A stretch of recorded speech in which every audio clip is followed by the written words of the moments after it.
Okay, so let's talk briefly about adding triplets into the piano roll. It can be a little bit tricky because, as you can see, the original grid is set up as 16 notes. We have all these lines, but they are set up as 16 notes. And there's a way to change this. We can go to the toolbar up here and change to custom toolbar. And that way we have this division parameter, which is currently set to 16 notes, but we can of course change that to 12. And that way we can see the triplets.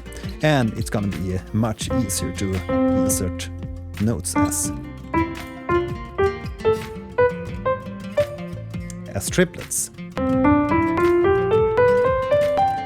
You might also want to change the quantize here from 8 notes to 8 triplets.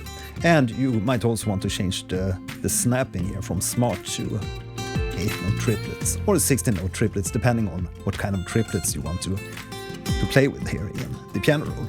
So that's some quick tips to entering and editing triplet notes in the piano roll of Logic Pro.